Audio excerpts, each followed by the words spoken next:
Oi, gente, tudo bem? Aqui é a Priscila do Filha do Soberano. Seja muito bem-vindo ao meu canal.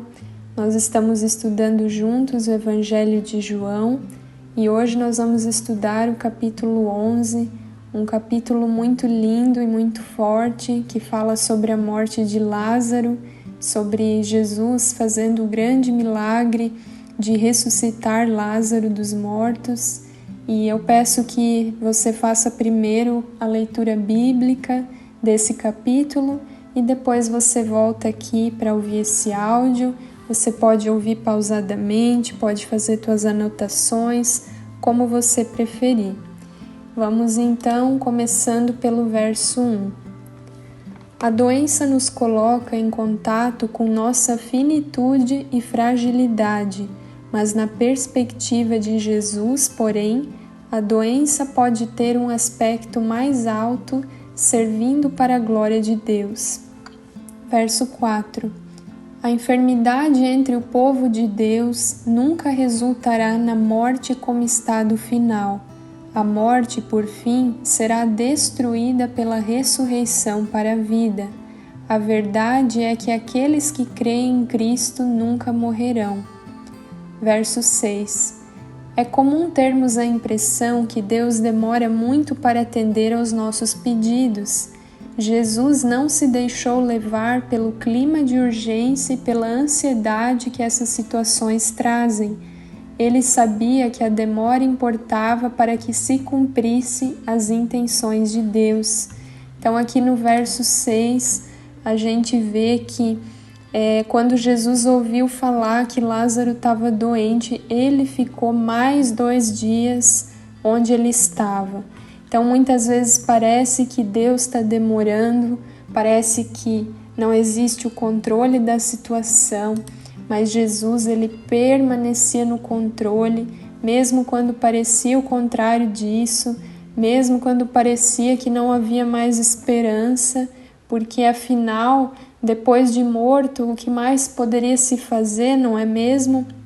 Mas Jesus já tinha tudo. Então, por mais que seja algo triste para a gente, quando a gente perde uma pessoa, por mais que a morte seja algo até desesperador para quem fica, se essa pessoa ela era uma cristã, se ela tinha uma aliança com Jesus, na verdade aquela pessoa diante de Deus, ela nunca vai morrer, porque Deus fez da gente seres espirituais. E graças a Deus por isso que um dia a gente vai estar eternamente com Deus, vai se fazer novo céu, nova terra e a gente vai ter um corpo glorificado, livre de toda enfermidade, de toda dor, de toda doença, de todo mal. Verso 33. O termo traduzido por comoveu-se profundamente, no grego embrimaomai, geralmente denota ira.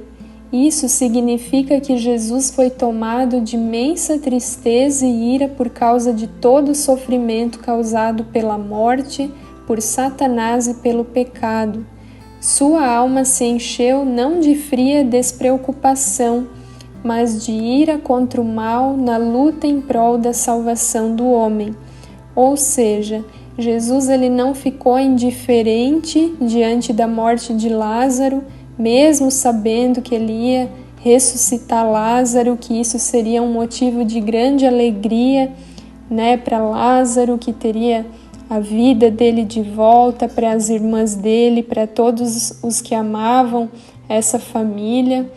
Mas Jesus ele não ficou indiferente, Jesus chorou, e é muito interessante essa parte do estudo, quando a gente estuda mais a fundo, porque a gente entende que essa palavra, que é traduzida por comoveu-se profundamente, significava uma ira santa de Jesus, uma indignação no espírito dele contra o mal, contra a queda, contra o pecado que ocasionou o luto, ali de Marta e Maria, que estavam sofrendo essa doença de Lázaro e a morte dele como consequência.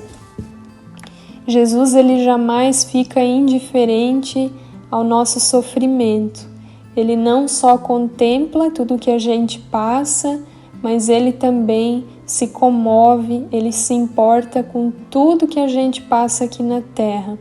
E ele está sempre ao nosso lado, ele nunca deixa a gente sozinho. Graças a Deus por isso. Versos 38 a 44, que é a última parte do estudo. Essa gruta em Betânia já foi descrita por alguém que a visitou atualmente como profundamente cavada na rocha.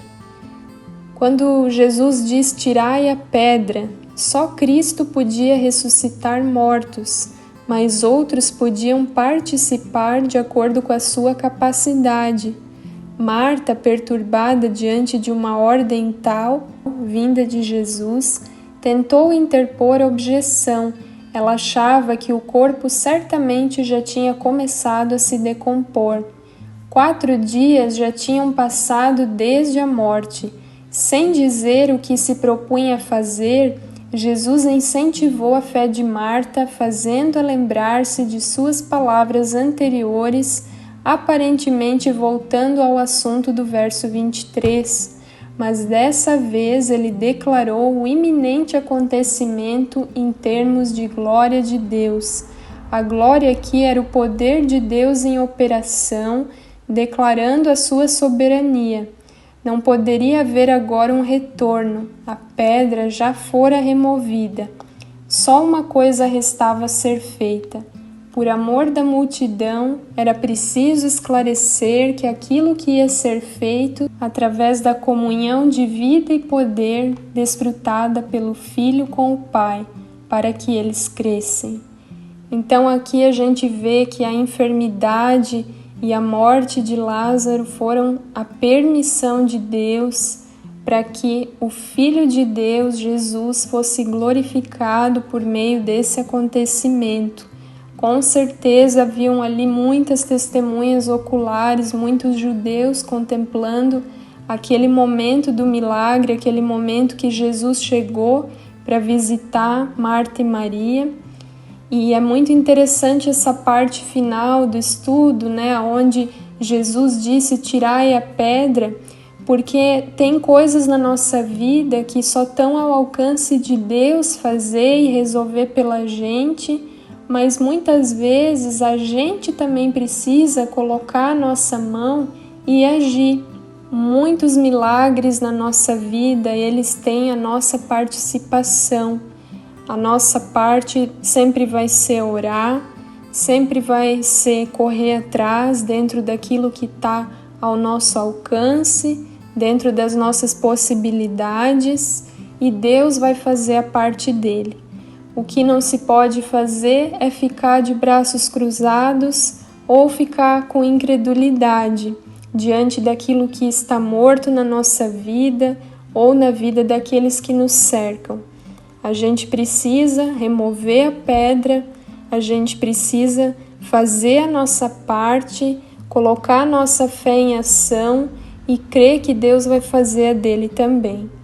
Então esse é um capítulo de João que eu particularmente gosto muito e eu tenho certeza que você também foi ministrado de alguma forma, com esse capítulo tão lindo.